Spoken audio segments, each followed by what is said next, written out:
Hi, and welcome back to SoFloDining, South Florida's premier dining blog.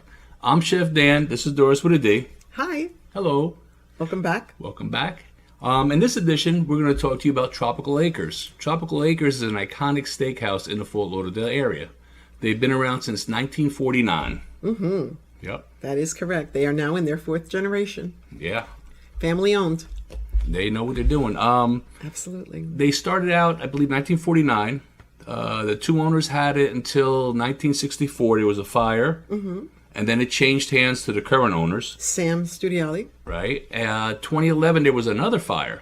Ah. And they closed for about 6 months, but then they reopened, and they're going strong. Awesome. Yep. Awesome. So ever since when are you going there? I've been going there since I was a little kid. How little were you? Little enough that I think Griffin Road was still partially a dirt road. Okay. And one lane.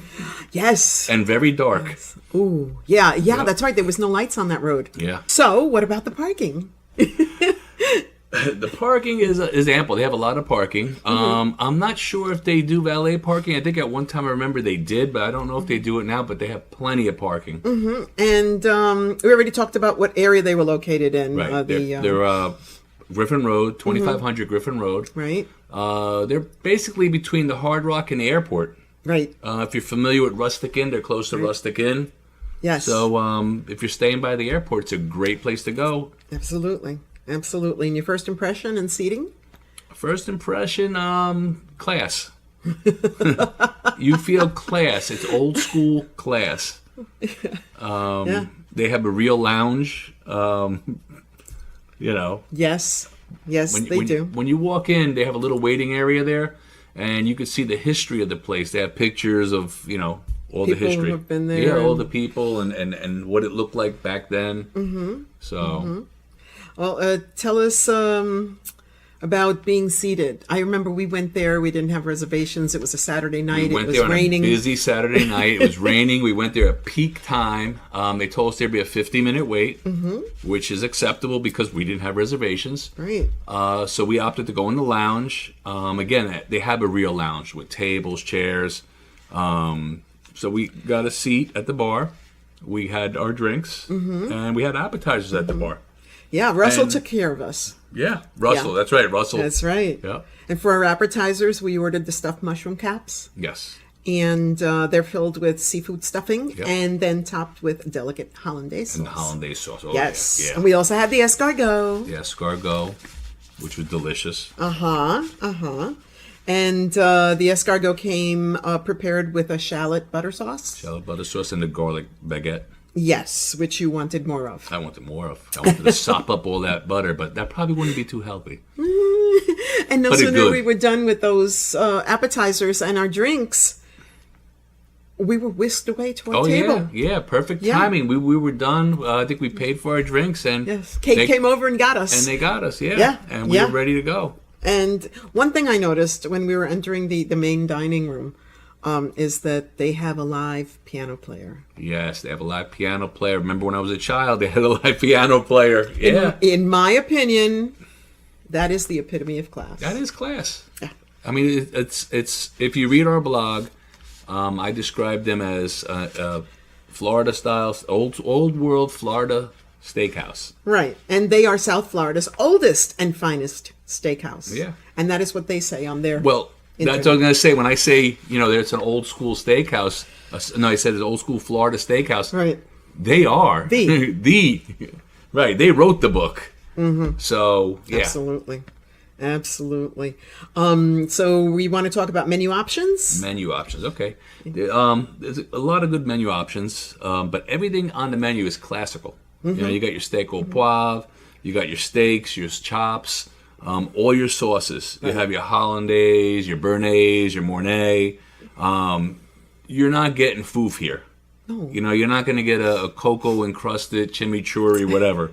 You're not getting that. If you want that, go somewhere else. Here, you're getting class with classical. Mm-hmm. And for our entree, we ordered the New York strip for two. New York strip for two. Which comes butterflied. 24 to 26 ounces, I That believe. is correct, sir. That is correct. And what did you add? to that. We added twin lobster tails to it. Yes, and they were 4 ounces each, and they were succulent. Succulent. And they were tender, not dried out. Delicious. Came with drawn butter. Yes. So they were and we got delicious. steamed broccoli and a sweet baked potato. Sweet baked potato, correct. It was absolutely, now, how much like you said, classic. How much of that 26-ounce steak was left? Nothing. We took nothing home. Delicious. Except the key lime pie. There you go. You For our dessert. We had no room for dessert. But yes, we did take it home. And the food and presentation? Food and presentation, again, classic. You're getting most of the steaks come on a sizzle platter. Mm-hmm. My goodness. There's no curveballs here. You're going to get what you read on the menu. Mm-hmm. Another one of the favorites, which we didn't have this time, but I've had in the past, is the shrimp marsala. That's and I think it's in linguine or something, but that's another one that's delicious. Mm-hmm. It's something you don't expect, but yeah. Yeah, I usually get my twin lobster tails with filet mignon.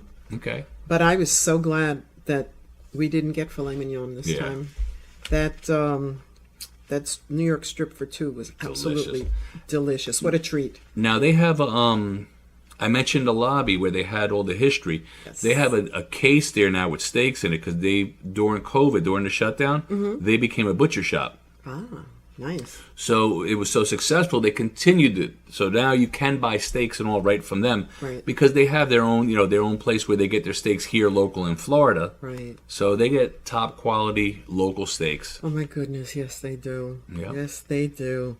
So, what is your overall impression? Overall impression for me was welcome back. I mean, I missed the place. I really did. I don't know what took me so long to do the review and the vlog. I mean, it's another one of those shame on me, but yeah. But we have to go back too. Yeah, we're going back. That's we have to put that on our calendar. Yeah. We'll definitely go back. Recommendations. Have some appetizers at the lounge.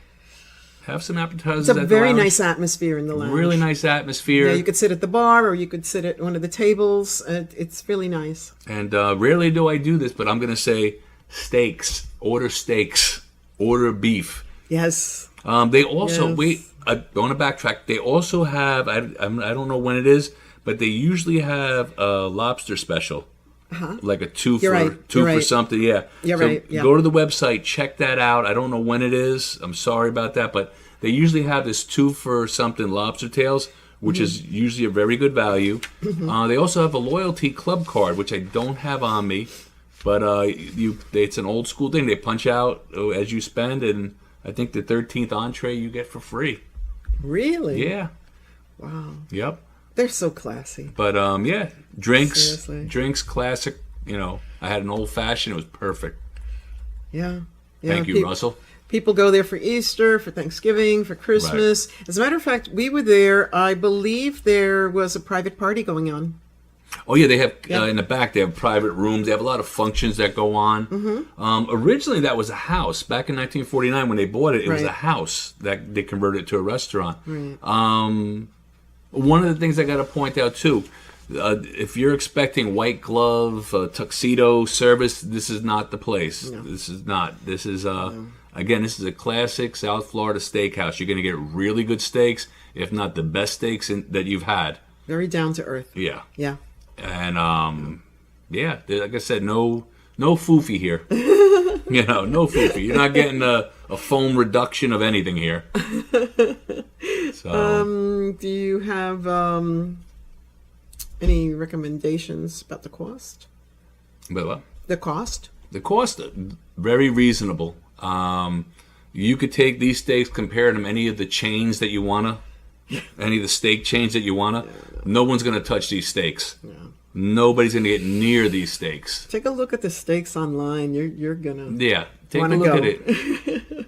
And do you recommend reservations? I recommend them highly. Yes, okay. I recommend reservations highly. They have a large parking lot. Large parking lot. Like I said, they're iconic. Everybody knows them. Everyone in the area that lives here knows them. People that visit frequently know them. Yeah. So reservations are strongly recommended. Yeah.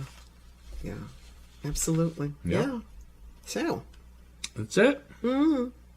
Yes, it is. We got to plan on going back then. So, as always, enjoy, and I'll see you there. Don't forget to like, share, and subscribe. Don't forget to check out some of our series.